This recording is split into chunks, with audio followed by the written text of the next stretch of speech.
Hello, hello, hello. I hope you're having a great day. Hope you had a great day, actually, as we wind down on this evening.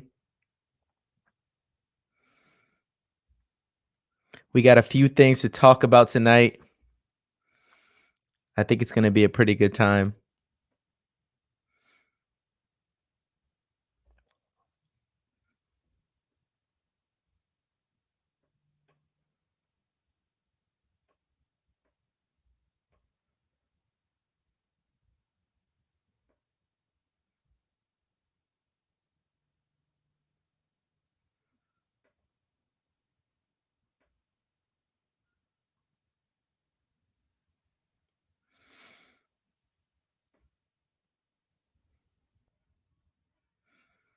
Andrew Smith, what's up, brother? Of course they would do that. I'm not surprised one bit.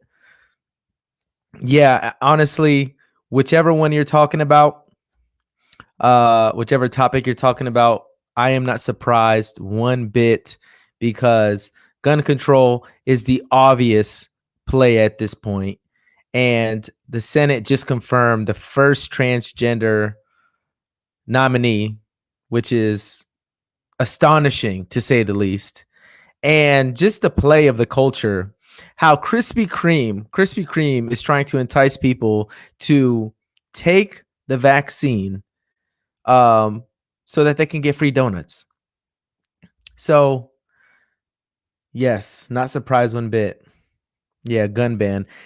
The gun ban to me, honestly, it's like they this has to happen before we, formally start. Andrew, thank you for being here. Before we formally start, like I just want to share some, some preliminary thoughts, just some things that I see as I continue to be an American citizen. And one thing is when things happen, there has to be there is a response that each base is looking for. So the Democrats have to say something and the Republicans have to say something. And I was looking on YouTube earlier and I was watching videos from 11 years ago about gun control after shootings like this. So the gun ban attempt, there really nobody should be surprised because at the end of the day, this is what the Democrats are going to continually do. They want bigger government, they want less guns in the street, they want more control of our lives. So whenever a situation like this happens, obviously gun control is the answer to them. I honestly don't understand. If you could help me understand, maybe with a comment or something, how is it that they are polished politicians? Like these people do this for a living, yet they can look at the Second Amendment and see that the Second Amendment explicitly says that the government will not infringe on gun ownership, will not infringe on owning firearms. Yet they want to pass massive legislation to take away, what they say, certain guns. I don't understand it. Yeah, they could place that needle somewhere else. It's honestly it's all rhetoric. It's all talk. They have to say that. They have to say that. So no, I'm not surprised. You're not surprised. Nobody here is surprised because at the end of the day, that's their play, and that will be their play on until the world ends, or Jesus comes back, or the United States falls. Whichever one comes first, the Democrats will continue to say gun control no matter what.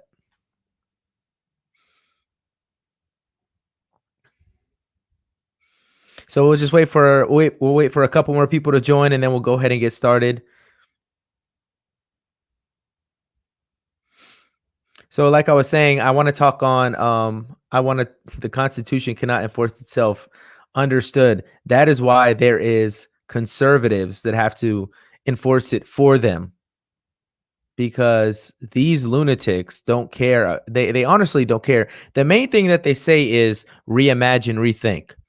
If you've been watching any of my previous videos, I've been kind of focusing on that word, reimagine, rethink. And that is a key buzzword that the Democrats use. That is in their vocabulary, because what they want to do is they want to reimagine and rethink everything. I mean, think about everything that is being reimagined in this moment.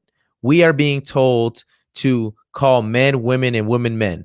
And if we don't, it could be considered hate speech. If we don't, then we're bigots and we're not loving. That comes from reimagining this gun control stuff. Reimagine not being a gun owner. And then they lie. I'm gonna show you some clips of Kamala Harris straight up lying. She's a liar. And she says things that sound good, but when you actually peel back the layers, it's like, well, there's no other, honestly, to me, a sober-minded, rational conclusion that I've come to is she's lying and they're lying. And at the end of the day, they want to take off they want to take away high magazine weapons for power. I don't understand. I don't know what else to say. I don't want to come across as some conspiracy theorist, but at the end of the day, I think that they are looking for prolonged power. So, what better way for the government to have power over the people than to take away the only legitimate way they have of protecting themselves? Now, of course, they will not be able to, they're not going to get our guns. They know they cannot walk up in our communities or try to implement the Australian gun buyback program that was mandatory, where I think only a third of the people returned them. That's not going to happen in America. The thing is, Kamala Harris was establishment's choice right from the beginning.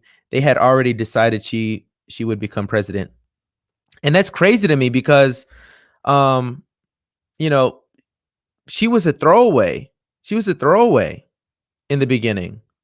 Like Tulsi Gabbard was better than her by far.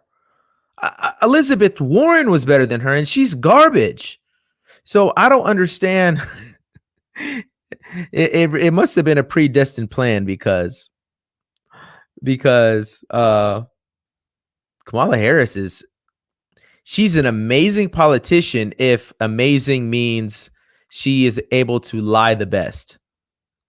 She's great at it. So if being an amazing politician means being a great liar, she is the queen, because that woman can lie and then give her disgusting laugh and then just keep on moving as if nothing happened. I don't know if you saw this today, but when she was asked if she was going to go ahead and if she was asked if she was going to check the board, go to the border, and she gave her cringeworthy laugh and said, "Ha, not today." And I looked at that video, I was like, gosh, this is our vice president. To be fair, you know how Democrats and liberals and leftists, when they looked at Donald Trump, they felt sick, they felt scared, they felt confused. You know, the meme of the super leftist woman screaming out when Trump won. Uh, I feel similar things, just in a lot more controlled manner. When I look at Kamala Harris, I'm like, what in the world is going on? How does that woman become vice president? Alyssa Ashley, hello. Welcome to the live chat. Yeah, I miss Donald Trump too. That's why honestly, that is why the news is a little bit boring. You know, me and my wife joke around that the news will play its normal cycles, COVID-19. And then, you know, a cat gets stuck in the tree and, you know, that's going to be the highlight of the day. Then they go back to COVID-19.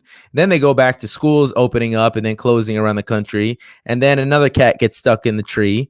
And then unfortunately, then we have tragedy like we saw on Monday. So, you know, I miss Donald Trump because he was just polarizing. I really hope he's able to establish his own media, because he needs to be back.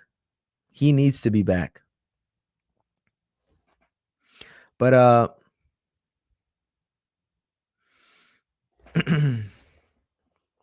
we could go ahead and get started. I don't want to, you know, take too much time, continuing to have good off-task discussion, as my teacher once said. So the first thing I want to start off with is I want to share this with you. Let me get my screen ready. I should have got that ready while I was rambling, but so this is where I want to start, because right here is like what me and Andrew were talking about. This should not surprise any of us. It is what it is. Like I was saying in the beginning, the Democrats are forever going to say this, and the Republicans are forever going to say what they're going to say, because when incidents like this happen, the voting base expects their people to say a certain thing.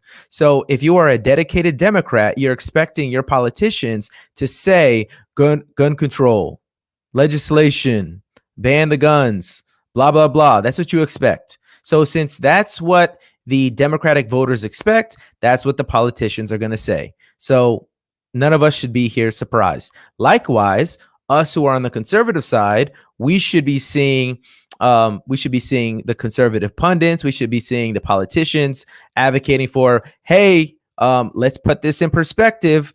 There's hundreds of millions of guns on the street, and in the last 2 weeks, only 2 of them were used in a deadly manner. Is that really cause for widespread legislation?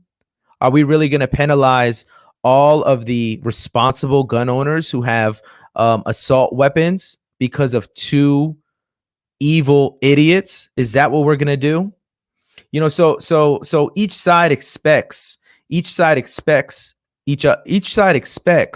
to see their politicians do something. So with that said, this doesn't surprise me. Biden considers executive action on guns. Now, that right there is bold. All right. That right there is concerning, because if he enacted an executive order now, barring the unfortunate event, and yes, I say unfortunate, because I do not believe that any loss of life is worth celebrating unless it is a vicious criminal like the Boulder, Colorado shooter. So in the unfortunate event that Joe Biden were to die before his term, Kamala Harris would take over, and she would run with these executive orders, and we would have to sit under these tight restrictions until 2024 because of executive order action. Now, that sucks in the short term because he is legislating from his pen. The hopes at that point would be that a conservative Republican president would be able to win in 2024 and immediately throw away all these garbage executive orders. But this right here in the short term is alarming to me, because by a stroke of a pen, he could strip the rights of American citizens from owning assault rifles and other high magazine weapons. So Biden considers executive order on guns, calls on Congress to pass weapons ban.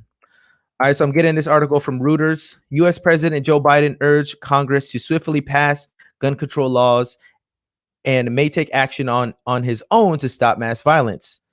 The White House said on Tuesday, a day after the second deadly mass shooting in a week. And this is the part that I do not. This is the part that I hate. May take action on his own. That's the part that gives me that unsettles me the most.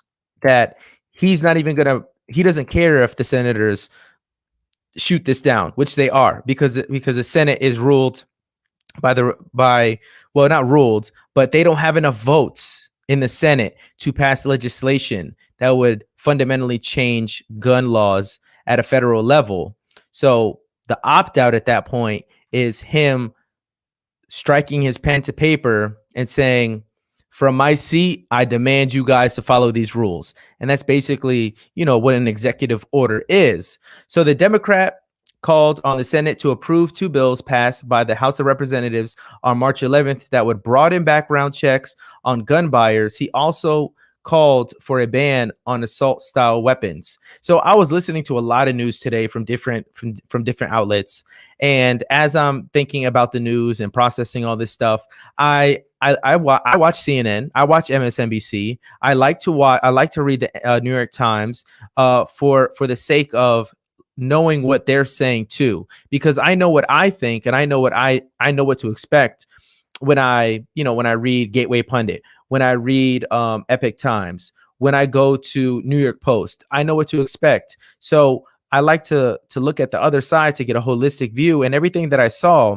was I mean, it was actually funny to see Democratic pundits and advocates talk about the lie that it is easier to register to be a gun owner than to be a voter in the United States of America. That right there is absolute garbage, because they must have forgot the election 2020, where states basically said, hey, you could submit a vote. We don't have to check your ID. You don't have to have a valid address. You don't have to have a signature. All you have to do is submit that paper, and we're just going to say it is a valid ballot.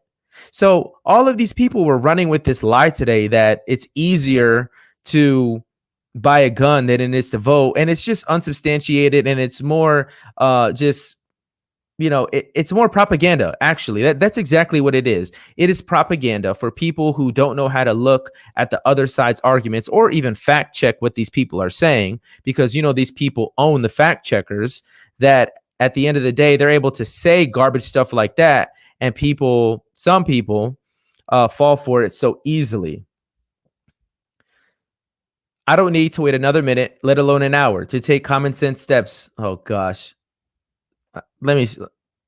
Joe Biden, you don't know what common sense is. Okay. You fell up the stairs.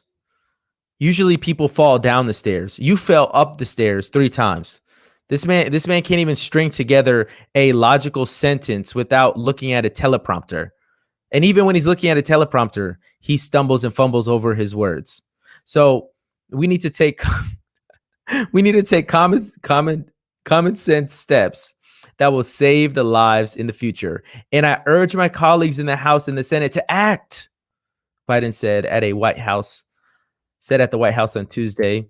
Spokeswoman, our favorite spokeswoman, Jen Psaki, told reporters Biden is considering a range of executive actions to try to stop gun violence. And this is the utopian belief that just gets them in trouble. There's no way to stop gun violence. These people are trying to perform something that they don't have the power to do. The government can't do this.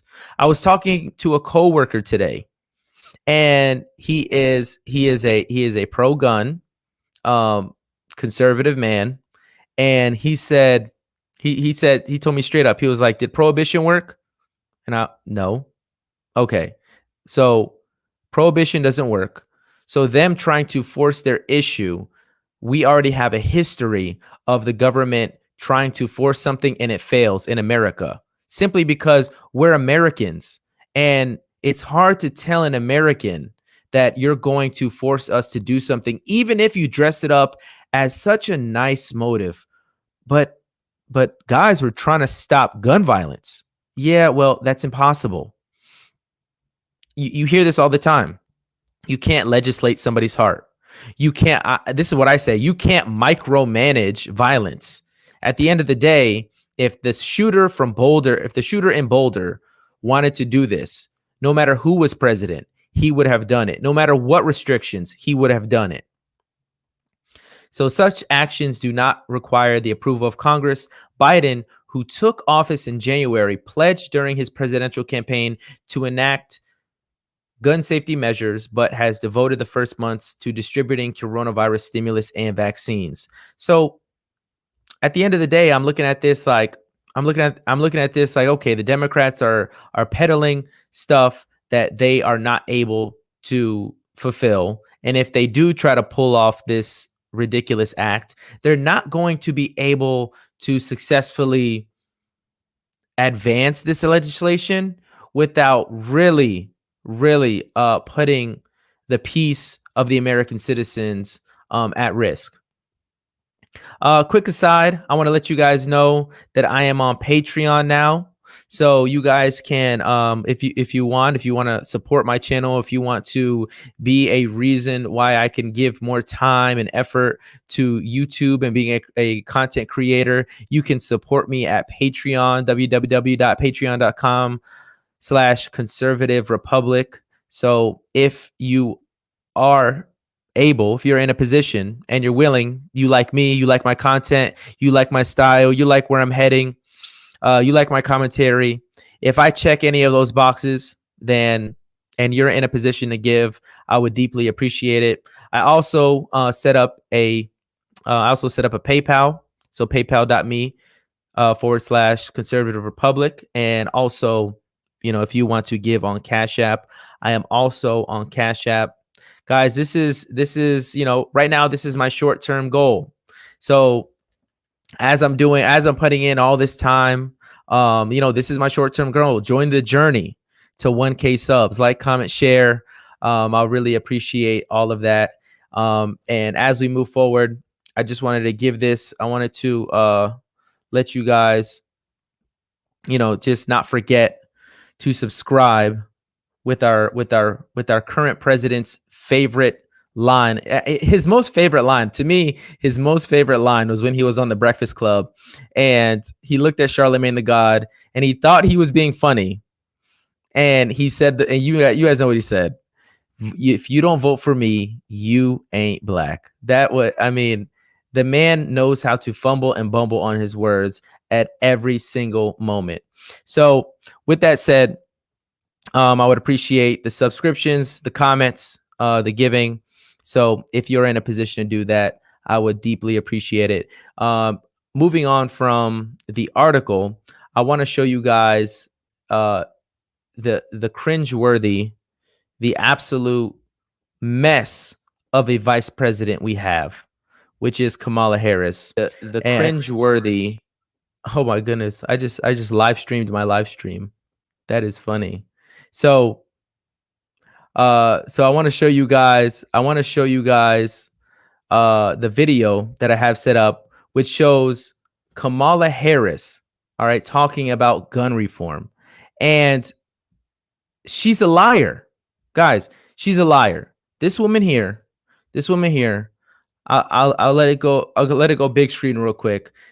This woman here is a liar, and she's about to preach to us that we conservatives and other Republicans are creating a false choice, saying that they're trying to come for our guns. She's basically saying, we're not trying to come for your guns. We just want to pass legislation that would restrict guns. So it's like they're speaking in double language. And I don't know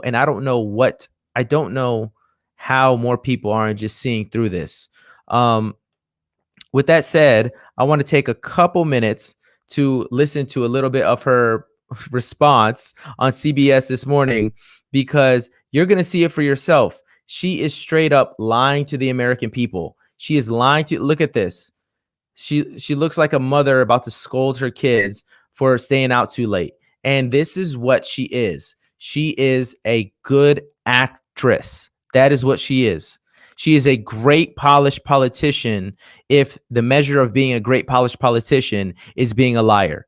If that's the standard, she wins. All right, take a listen to her response about, their whole going back and forth. Well, they're not really going back and forth. She obviously agrees with everything she says. So let's take a listen to Kamala Harris. And stop with the false choices. This is not about getting rid of the Second Amendment. It's simply about saying we need reasonable gun safety laws. There is no reason why we have assault weapons on the streets of a civil society. They are weapons of war. They are designed to kill a lot of people quickly. Yeah, let us all agree that we need background checks. But the point here is Congress needs to act. And on the House side, they did. There are two bills which the president is prepared to sign. And so we need the Senate to act. And this is going to be about your viewers and all of us pleading to the reason, pleading to the hearts and minds of the people in the United States Senate to say enough with the partisanship, enough with the ideological perspective on this. Let's just be practical and agree. People who have been found to be a danger to themselves and others should not be able to purchase. Yeah, so that's the liar for yourself. She is simply lying about the intentions of what her and her party are pushing for. All right, this is about the Second Amendment. Whenever you talk about gun restriction, that is the Second Amendment. You cannot differentiate between gun control and the Second Amendment. So that on itself, that by itself, that in and of itself is a clear sign to everyone that she's lying. She's simply lying. This has everything to do with the Second Amendment. The Second Amendment literally says a well-regulated militia being necessary to the security of the state, the right of the people to keep and bear arms shall not be infringed. Shall not be infringed. So if you're going to pass widespread legislation to reduce the amount of guns on the street, to reduce what kind of guns we can own, then you are, in my opinion, which, I believe is the fact. So I should say, factually saying, me using the facts, you are then infringing on my right to own a high magazine weapon. So this woman, I want to finish this clip because she continues to just say the lies that this has nothing to do with the Second Amendment. The people that are saying this is about them taking their guns, they're liars. She continues to peddle that. So I want to play it. I want to play this video one more time. We're going to listen to about 30 seconds or so. And then we'll move on to a study that shows or has tried to prove that there is no correlation between stringent gun laws and homicides going down. And I believe that it is possible, it has to be possible, that people agree that these slaughters have to stop. And this is, again, reject the false choice and stop pushing it for sure. Stop pushing the false choice that this means everybody's trying to come after your guns. That is not what we're talking about. Yeah. And most reasonable people get that. Ted Cruz said something interesting yesterday. He called this conversation ridiculous theater, that the gun laws that are being proposed, the changes, would have done nothing to stop those shootings. Does he have a point? Is this a uniquely American failure? Does he have a point? Well, this is what, every time there is a slaughter, a mass shooting, someone who does not want to be accountable for what we need to do says, well, that wouldn't have prevented this thing. Arguably, if you took that approach to any law, you would argue that we shouldn't pass any laws that are designed to protect the health and well-being of the American people. Yeah, but the fundamental difference between this and everything and what she just said about every other law is the fact is this is not a widespread problem. I mean, you think about laws that are passed that are actually for the good of the people. You think about auto laws. All right. When you're driving, you need to go a certain speed. Those laws were passed because there are far more people a year that die due to reckless driving than there are when it comes to mass shootings. So you really can't correlate one piece of legislative law to gun control laws because it's not even in the same ballpark. I want to show you guys this study.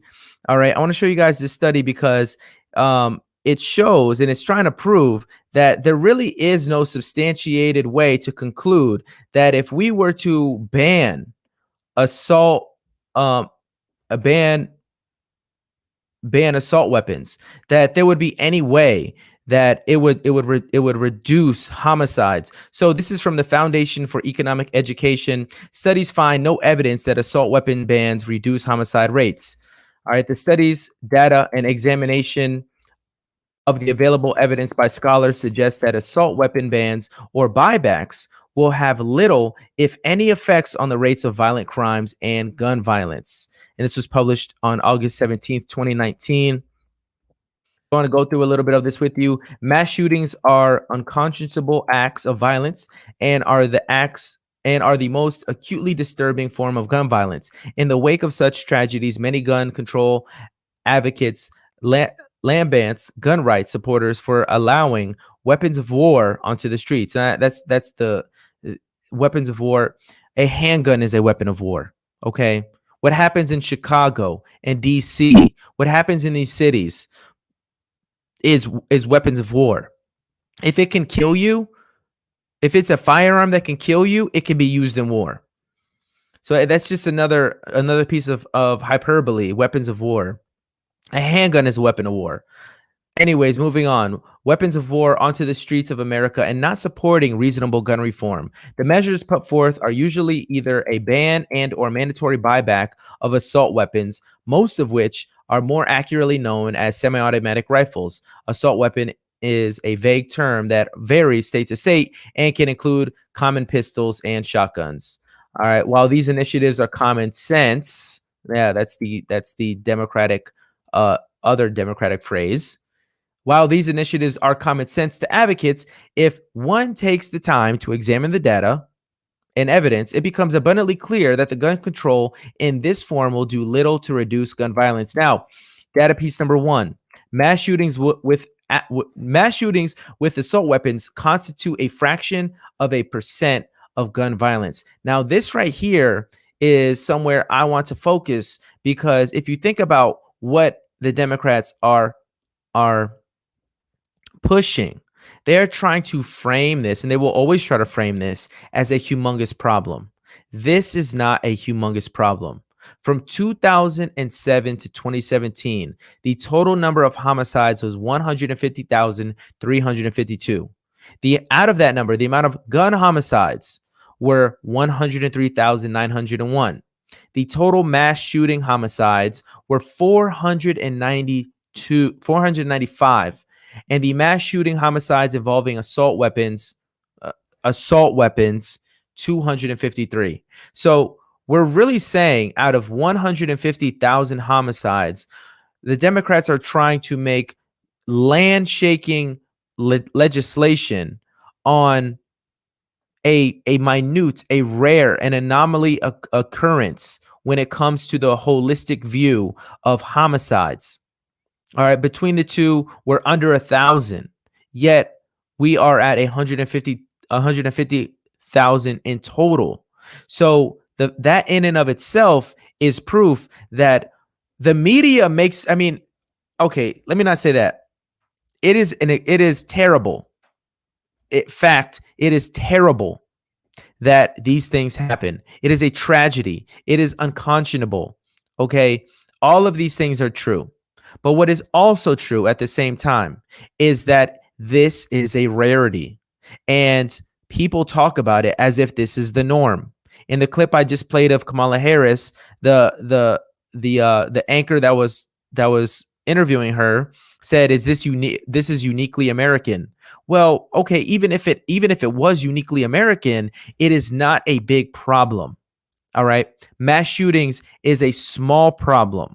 And that is an argument that people who are pro-gun, conservatives who are against the government infringing on the Second Amendment rights of the people, this is a piece of evidence that is why it makes the most sense to reject them in their gun control advocacy every chance we get. At the end of the day, this is not that big of an issue. And my solution from my little old brain would be, this gives me more reason to advocate for people to carry their own. So when you're out in public, you have at least a chance, an opportunity. You have a fighting, you have a weapon that can match force with force. Because when you think about it, even if ground shaking legislation happened, most people are not going to experience the tragedy that was happening in Boulder, Colorado. So that's evidence number one.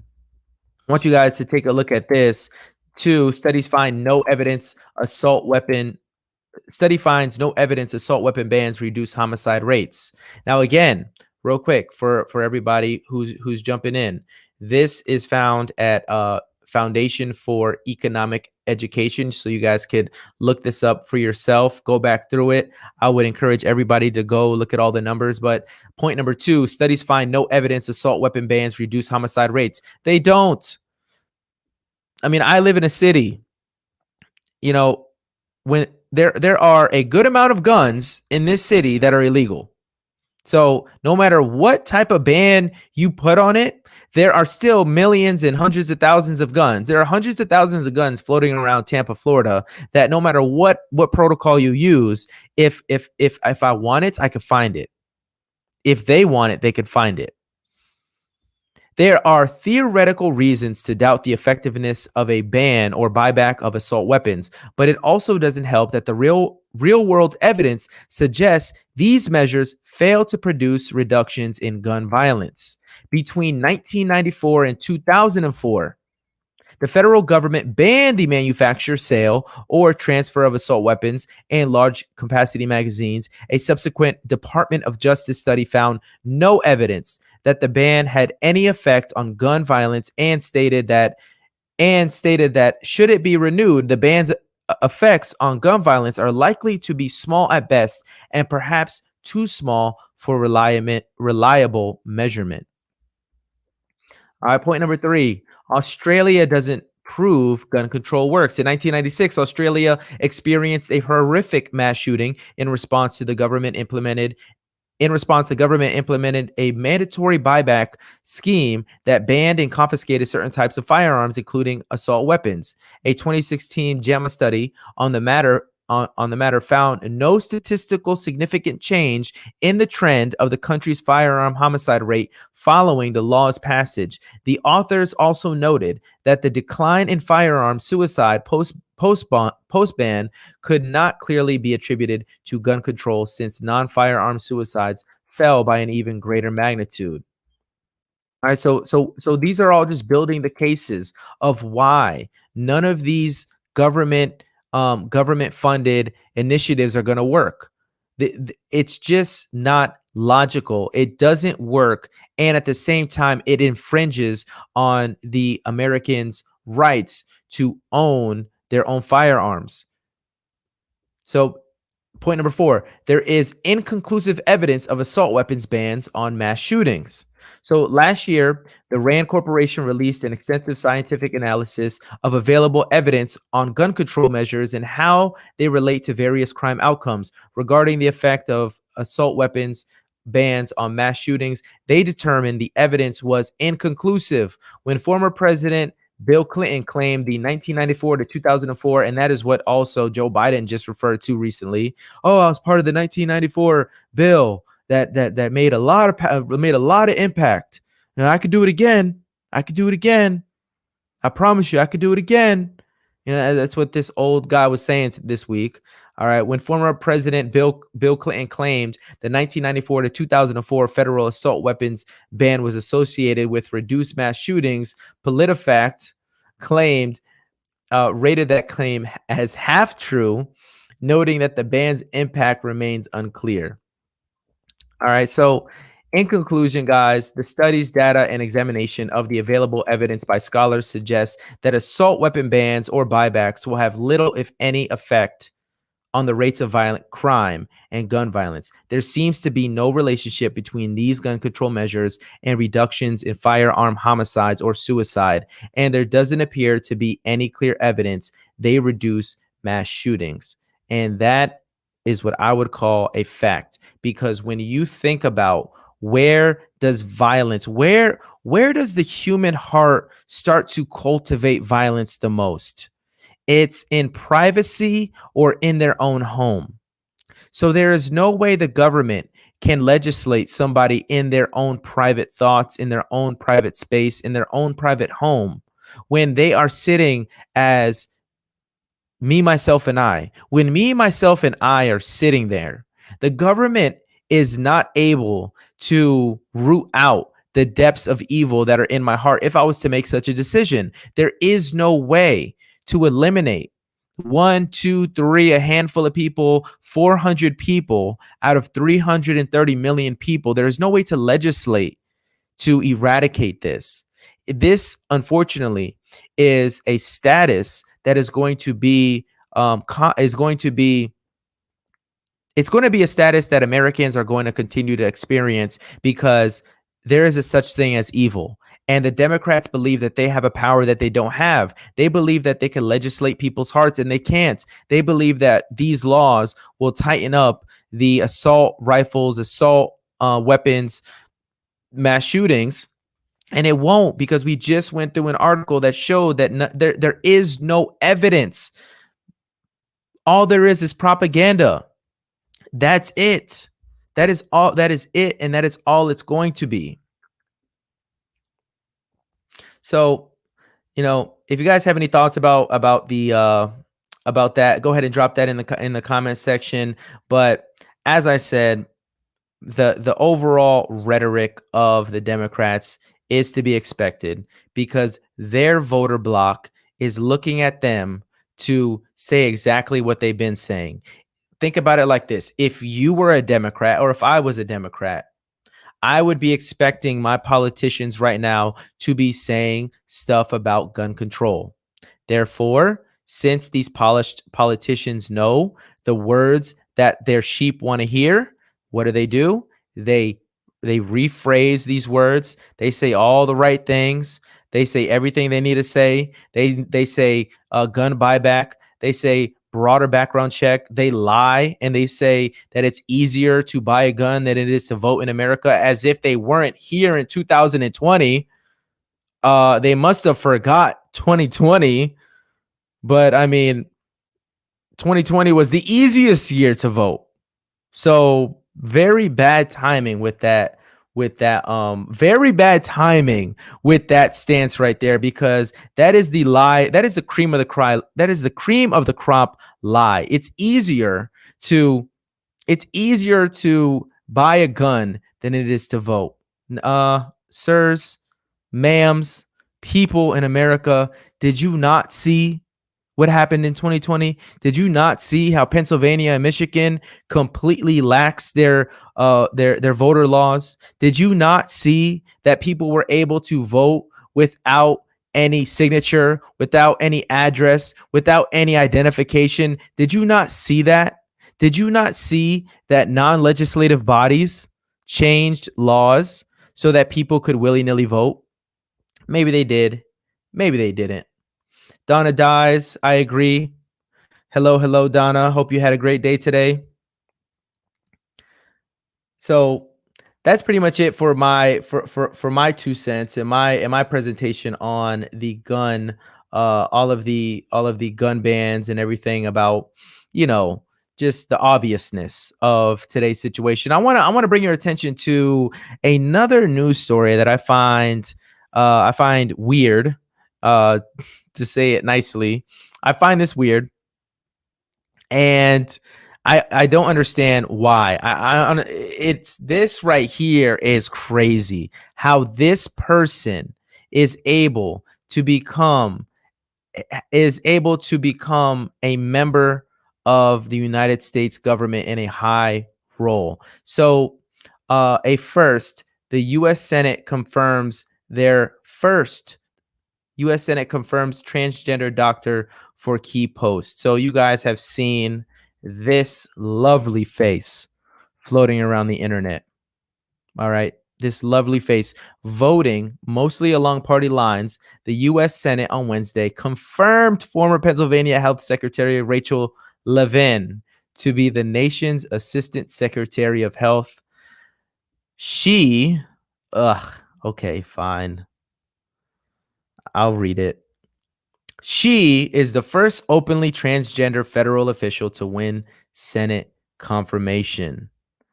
Final vote was 52-48. Republican Senators Lisa Murkowski of Alaska and Susan Collins of Maine joined all the Democrats in supporting Levine. Why would they do that? That just doesn't make sense. Did they not see the questioning that Levine was avoiding when it came to mutilation of children? Did they not see that? I'm going to play that for us, because it's good to just keep fresh. What exactly are we getting from our government? Levine had been serving as a Pennsylvania top health official since 2017 and had emerged as the public face of the state's response to coronavirus pandemic. How? I don't understand. You know how? Because Levine has all the credentials. Super woke, super trans. That's all you need. You just need you need something extravagant in identity politics to move up the chain really quick. She is expected to oversee Health and Human Services Office and programs across the U.S. President Joe Biden cited Levine's experience when he nominated her in January. Yeah, that is not something to be happy about. Honestly, if you guys, put a thumbs down, drop a comment, tell me how you feel about that, because at the end of the day, it is not a good look for America to lift people up that are not qualified. And let's just be real. The main reason why Levine is in this spot is because Levine is an outspoken, outed, self-proclaiming transgender person, fits right into the Democratic cabinet that champions diversity. So, is what it is with that. All right. La Sombra de la Luz.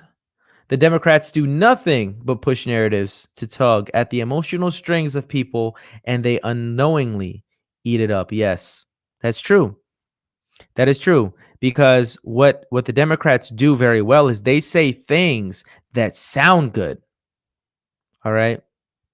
Donna dies. He will be back when God tells him. He will be back when God tells him to. Jesus is on his throne. God bless you, brother. Stay safe, stay free, and God bless you. God bless you too, Donna. Thank you so much for your support. You know, they unknowingly eat it up because they're in that woke mindset where they think that diversity is actually a good thing, but really diversity, all it means is increasing the amount of things that we are okay with, even if it is perverting the normalcy of life. That is what diversity means. That's all it means. We're just broadening our acceptance of perverted things. What used to be perverted is now normal.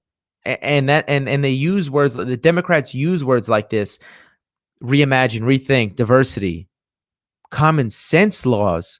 Oh yeah, it's common sense to completely trash the Second Amendment and have a gun buyback program that doesn't work. Yeah, it's common sense. Whenever Joe Biden opens his mouth and talks about common sense laws, I'm good, bro. Let me live my life. I don't want to hear. I don't want any bit of your common sense, like none of it. Here is Levine. You guys remember this? All right, you guys remember this? The realest senator of them all. He was called a transphobe. He was called this. He was called that. Obviously, he's a bigot. Obviously, he's doing all these things to oppress the community. But listen to his questions and just sit with and be alarmed with the responses that are given. And now we have the delight to know that this Levine, Rachel Levine, is now going to be serving us full-time in a high-ranking secretary position in our government. Take a listen to this. Genital mutilation has been nearly universally condemned. Genital mutilation has been condemned by the WHO, the United Nations Children's Fund, the United Nations Population Fund. According to the WHO, genital mutilation is recognized internationally as a violation of human rights. Genital mutilation is considered particularly egregious because, as the WHO notes, it is nearly always carried out on minors and is a violation of the rights of children. Most genital mutilation is not typically performed by force, but as WHO notes, that by social convention, social norm, the social pressure to conform, to do what others do and have been doing, as well as the need to be accepted socially and the fear of being rejected by the community. American culture is now normalizing the idea that minors can be given hormones to prevent their biological development of their secondary sexual characteristics. Dr. Levine, you have supported both allowing minors to be given hormone blockers to prevent them from going through puberty, as well as surgical destruction of a minor's genitalia. Like surgical mutilation, hormonal interruption of puberty can permanently alter and prevent secondary sexual characteristics. The American College of Pediatricians reports that 80 to 95% of prepubertal children with gender dysphoria will experience resolution by late adolescence if not exposed to medical intervention and social affirmation. Dr. Levine, do you believe that minors are capable of making such a life-changing decision as changing one's sex? Well, Senator, thank you for your interest in this question. Transgender medicine is a very complex and nuanced field with robust research and standards of care that have been developed. And if I am fortunate enough to be confirmed as the Assistant Secretary of Health, I would look forward to working with you and your office and coming to your office and discussing the particulars of the standards of care for transgender medicine. The specific question was about minors. Let's be a little more specific since you evaded the question. Do you support the government intervening to override the parent's consent to give a child puberty blockers, cross-sex hormones, and/or amputation surgery of breasts and genitalia? You have said that you're willing to accelerate the protocols for street kids. I'm alarmed that poor kids with no parents who are homeless and distraught, you would just go through this and allow that to happen to a minor. I would hope that you would have compassion for Kira Bell, who's a 23-year-old girl who was confused with her identity. At 14, she read on the internet about something about transsexual. She thought, well, maybe that's what I am. She ended up getting these puberty blockers, cross-sex hormones. She had her breasts amputated. But here's what ultimately she says now. And this is a very insightful decision from someone who made a mistake, but was led to believe this was a good thing by the medical community. I made a brash decision as a teenager, as a lot of teenagers do, trying to find confidence and happiness, except now the rest of my life will be negatively affected, she said, adding that the medicalized gender transitioning was a very temporary, superficial fix for a very complex identity issue. What I'm alarmed at is that you're not willing to say absolutely minors shouldn't be making decisions to amputate their breast or to amputate their genitalia. For most of our history, we believe that minors don't have full rights and the parents need to be involved. So I'm alarmed that you won't say with certainty that minors should not have the ability to make the decision to take hormones that will affect them for the rest of their life. Will you make a more firm decision on whether or not minors should be involved in these decisions?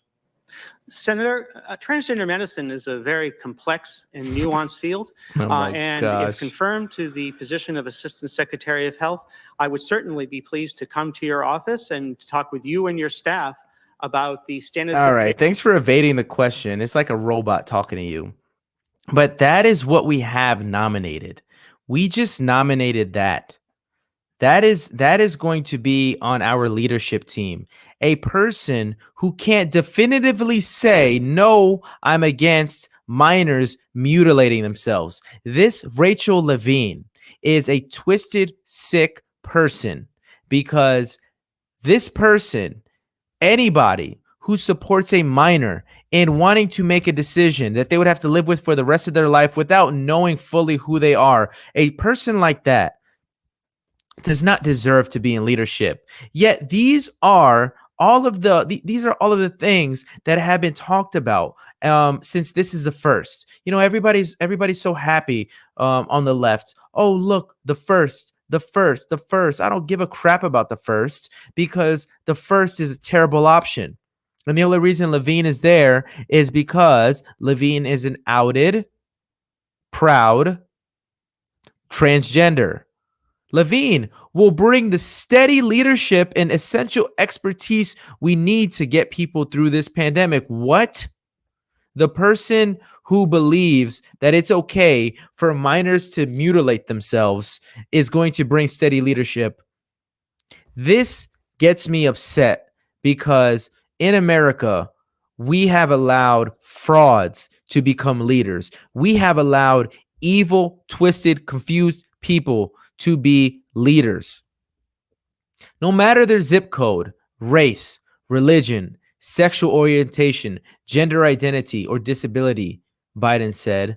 Transgender right activists have hailed Levine's appointment as a historic breakthrough. Few trans people have ever held a high-level office at the federal or state level that we know of, because, they hide in secret. So Levine is like out and about. Transgender rights activists have hailed However, the confirmation vote came at a challenging moment for the transgender rights movement, as legislators across the U.S., primarily those under the Republican control, are considering an unprecedented wave of bills targeting trans young people. One type of bill introduced in at least 25 states seeks to ban trans girls and young women from practicing in female scholastic sports. And I'm proud to say Florida is one of them, because we don't want to see boys competing against girls. I do not want to see that. I do not want my daughter to grow up one day and maybe she gets into sports. And because, this is like, guys, I want you to understand this. We're like the first real generation who has a knife to our throat saying, you must obey this. You must obey this. We are the first group of people who have to stand up and say, hell no. I am not going to let my daughter race against that boy. Hell no, I'm not going to let my daughter hoop against that boy. Hell no, that boy shouldn't be playing girls flag football here in Florida. No, we have to be the first people that say no. And I said this in one of my last videos, and I really meant it. If my daughter grows up, this is where I would be prepared to go. I'm not about violence, so I wouldn't go there. I know that for a fact. If my daughter was on the track and she was racing in a legitimate track meet and a boy hopped on that track, I would protest the meet, and I would end up going to jail, because I would hop on the track and I would stand in his lane and I would just stare at him. And I would say, you don't belong here. You shouldn't be racing against my daughter. My daughter is a biological female and you are not. Therefore, you have an unfair advantage. And I would just sit there and protest. I would peacefully protest. All right. It wouldn't be violent. All right. All I would say is my position on the absolute crookedness that some states want to go. So I'm glad to say 25 states are putting their foot down and trying to proactively get in front of this so that my daughter doesn't have to race against boys, and Florida being one of them, which is why when Ron DeSantis is up for election, if he doesn't decide to go be the president, you got my vote, Ron. You been had my vote, Ron. When I was a stupid, uneducated voter, I didn't vote for Ron DeSantis in Florida. I voted for Gillum because I was caught up in the whole Democratic propaganda, and I was caught up in the lie that colored people serve colored people better. I actually believed that at a time in my life. But thankfully, I was able to break out of that and realize, you know what? It's actually a lie that Gillum, who was the Democratic governor nominee at the time, could legislate for my interests better only because he was black. I bought that and I ran with that and I voted. That was my first time voting, and I voted for that. All right. But thankfully, Ron DeSantis is a man who is going to stand up and say, no, we're stopping that. We are stopping that because it doesn't make sense. It does not make sense.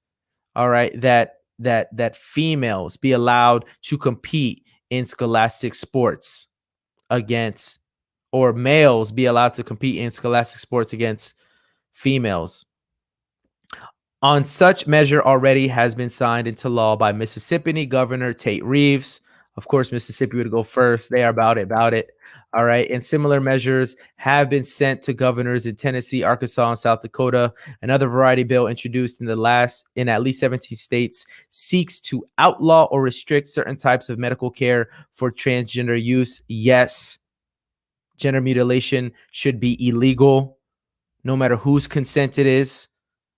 Anybody under 18 should not be able to go forth with that. None of these measures has yet won final approval. So as you guys see, that's where we're at with That is where we're at with our with our government and with our culture ultimately wanting to champion diversity, as if diversity means morals, as if diversity means being upright, as if diversity means we're doing the right thing. Diversity is a lie. Diversity is a cover. And under the cover is all the crookedness and all the ways that things get perverted, so that when the cover comes off, we're over here calling boys girls and girls boys. So, it's really unfortunate. And I'm not happy that Rachel, I was really hoping Levine would get rejected. So when I saw that broke like 2 hours ago, I was reading that article from AP News. When that broke, I'm just, that's something that I will never stand with, advocate with. So, unfortunately, that's going to be part of our leadership. So if you got any comments, questions, concerns, go ahead and feel free to drop a comment below. Let me know what's on your guys' mind before we move on to our final topic, which is Krispy Kreme. And I want to end it on a little bit lighter note, because Krispy Kreme, what the heck has gotten into you? No, a donut not going to make me want to a donut is not going to make me want to get vaccinated. All right. A donut is not going to do that. I am not getting vaccinated. If you want to get vaccinated, more power to you. God bless you. Do it. If you feel comfortable doing it, if you've done your research and you want to take the plunge, as they say, go for it. But as for me, I am not doing it. And I don't care what incentives they have. All right. So quick aside, if you're new to this channel, make sure you guys hit that subscribe button. All right, subscribe to the channel, or you ain't black. Make sure you guys help me reach my journey, because I'm trying to get this channel to reach 1K subs. Make sure you drop a comment. Make sure you like. Make sure you share some of my other videos. If you want to share the live stream, please share the live stream. But join the journey to 1K subs, because YouTube, it's a joy of mine to come on here and to present this content to you. It's a joy of mine to know that I am fundamentally a conservative Christian person, and to use my YouTube platform to advocate and illustrate and use my words to communicate my beliefs to a broader community. That brings me much joy, and I'm thankful for that. I recently set up a Patreon. So if you want to help support the channel in a fiscal manner, you guys could go to www.patreon.com/ConservativeRepublic. I would appreciate if you are able in any capacity to give. If you like my videos, if you like me, if you like my style, if you like my content, if you like where you think I'm headed, which I'm pretty much staying in this lane, guys, with political commentary, cultural commentary, and Christian commentary. That is where I'm going to stay. I don't see myself branching out to doing anything else. So if you like where I'm at, if you like the direction that I'm heading in, if you like some of my recent content, like when I broke down Thomas Sowell's great explanation as to why we will never be able to cure the divide, go consider supporting the channel. I'm also on PayPal. All right. PayPal.me/ConservativeRepublic.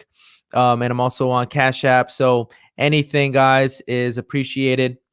So with that said, let me go ahead and check these comments. La Sombra de la Luz. Donuts. Wow. They are unbelievable. Just like they presented a hip hop video a while ago to encourage black Americans to take the vaccine. They did that. And now I'm going to show you. Support your local donut shop. Yes. Okay. There's one in Tampa. Oh my goodness. It's so I cannot remember the name of it, but I know where it's at. And only because of proximity, I have not frequented that donut shop. All right, but I am definitely going to support my local donut shop because this is ridiculous. If you're going to step out of, you are a donut company. Stick to donuts. Leave public health to Fauci. Don't mimic. Don't. Reiterate his false claims and stuff that he said. All right, please stay in your donut lane. All right, please stay in your donut lane. You know how sometimes people say the somewhat arrogant but somewhat true comment to athletes, shut up and dribble. Why are you complaining about oppression, this and that? You make $100 million a year. Shut up and throw a football. You make so much money that your sons, your grandsons, and your great grandsons are going to have a great life. Like, so Krispy Kremes, shut up. You're not helping.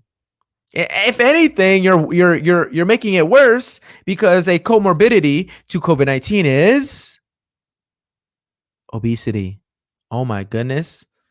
So now we're going to incentivize people who might be overweight, who think that they're safe from the COVID-19 strand, to then go stuff themselves with Krispy Kreme donuts. I mean, it doesn't mean that that's going to happen, but that is what that is what is being incentivized. So last topic of tonight. Thank you guys for supporting the channel. Make sure you like, comment, share, subscribe. But guys, take a look at this. Oh my goodness. What world are we living in? Krispy Kreme will give you a free donut every day this year if you've been vaccinated. Every day this year? Not once a month, not once a month, once a week. Every day this year. It is March 24th. So I'm actually thinking, you know what? Screw it. I guess I might just go ahead and get the vaccine because I was looking at how many free donuts I could get in the city of Tampa or the greater Tampa Bay area. And I did some homework, because I like donuts. You like donuts. Who doesn't like donuts? Why would anybody not like donuts? So you're telling me that I could get one free donut per day for the rest of the year. And that's at one site. The sites aren't connected. I could go to one Krispy Kreme, all right, and get a donut. Then I could go to another Krispy Kreme and get a donut. So I basically have, I have my route planned out. All right. I'm probably going to hit up the Krispy Kreme in St. Pete, drive over the bridge, go to the Krispy Kreme in South Tampa, go up the interstate, go to the Krispy Kreme in North Tampa, and then drive back down the Selman Expressway to the Krispy Kreme in Brandon. And boom, for my commitment to the public health of America, I have 4 free donuts a day. And I am happy about that. So I'm actually thinking about it. I think you guys should think about it too. If you have 4 Krispy Kremes in your area, like I do, you might want to think about getting the vaccine because free is good. I like free. You like free. So let's go get free donuts. So, guys, obviously, Scooter Bum, hello. All good. Thank you for all your support. Obviously, guys, Krispy Kreme should stay in its lane. Krispy Kreme, you make donuts. Make donuts. Stop trying to get into the public health race. We don't need you. We don't need your input. We don't need anything except for you to serve us donuts. That is it. So, looking at this story, Krispy Kreme free donuts, it's hilarious. Like that, this is real. In case you needed another reason to get your COVID-19 vaccine, Krispy Kreme is sweetening the deal. Oh, I love that. Who wrote this? I like good writing. Sophie Lewis, kudos to her because that's good. That's good wordplay. Krispy Kreme is sweetening the deal. It's giving free donuts to anyone with proof of vaccination. Now, you guys know that there's a vaccination card, right? There is literally a vaccination card that you get after you get vaccinated. The only reason why I know is because I did a story about this earlier, probably last year. I did a story about this last year, and I was surprised that they would go this far to where they would actually make COVID-19 vaccine cards.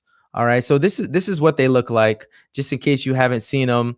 And it's a shame that we're going this far with this COVID-19, the fear of COVID-19, to the point where you gotta, I mean, think about it. In the year 2021, you have to ask appropriate pronouns before you start a conversation with somebody.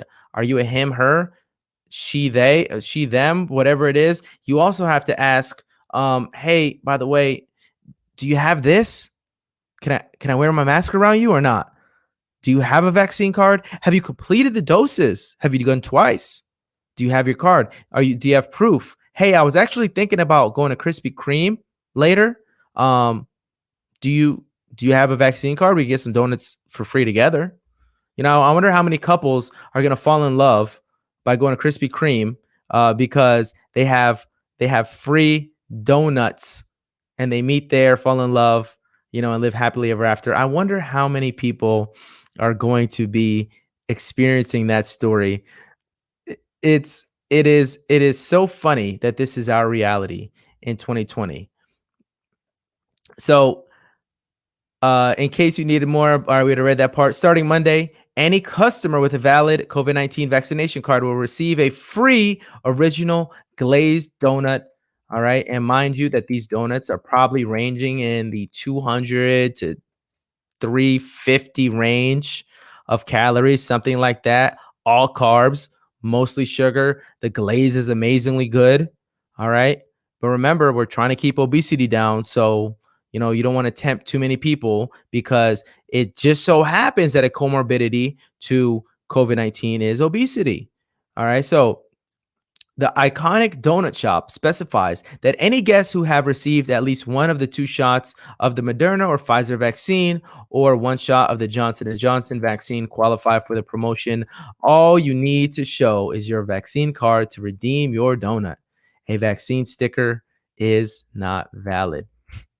And it's not just a one-time offer. Vaccinated individuals can go back every single day and continue getting free donuts through all of 2021. All right, so Jane Doe, man, you have got to give CBS News some credit. All right, the people who put this picture together, put this art to this is good. Jane Doe, get it? Doe. I know, I was lame. Jane Doe 1956. All right, the vaccine card gets a free donut, and Jane Doe has already taken a bite. So more power to you, Jane Doe. In a press release, Krispy Kreme also said it plans to support healthcare workers and volunteers who are administering vaccines by delivering free donuts to vaccination centers across the country in the coming weeks. To continue encouraging company safety, it is also giving employees up 4 hours of paid time to get the vaccine. We want all COVID-19. We want to get COVID-19 behind us as fast as possible, and we want to support everyone doing their part to make the country safe by getting vaccinated as soon as the vaccine is available to them. Chief Marketing Officer Dave Skina said in a statement. So guys, I kid you not, consider this for the sake of persuasion. If you are on the fringe of maybe getting the vaccine, you know what? I'm just telling you, take a look at your area. If you have 4 Krispy Kreme donuts in your area, then maybe you should just go do it. Maybe you should just do it, because you love donuts. I love donuts. If you don't like donuts, your grandkids like donuts. Your kids like donuts. Your coworkers like donuts. Your neighbors like donuts. Somebody likes donuts. You could take one for the team, go get the vaccine, and then go get the whole block donuts for the year. So, you know what? I just aided in trying to help people go get vaccinated. But you know what? Hey, it is what it is. As far as it, yep, Andrew Smith, no thanks, no vaccine for me. I agree 100%. Let me jump in these comments real quick. All right, make sure you guys are dropping comments. Make sure you guys are showing me what you want to hear about. Let me get some feedback so I can answer some questions. If you guys have questions, make sure you are asking some questions, comments, concerns, anything. would really help the channel's analytics, because comments are a great thing for the YouTube algorithm, which hates the fact that we're talking about border control, which hates the fact that we're talking about gun control. All right. And I honestly think, because I'm talking about gun control, that YouTube's algorithm probably doesn't like the episode. All right, prevent COVID, get diabetes. Genius. Yes. Yes, Christy M. Yeah. Hey, you know what? We sidestepped COVID, but we had a heart attack. Great. Good job. So, like I said earlier, guys, anybody who's sitting here new, make sure you guys are looking at my other content, because the goal is to get to 1K subs. And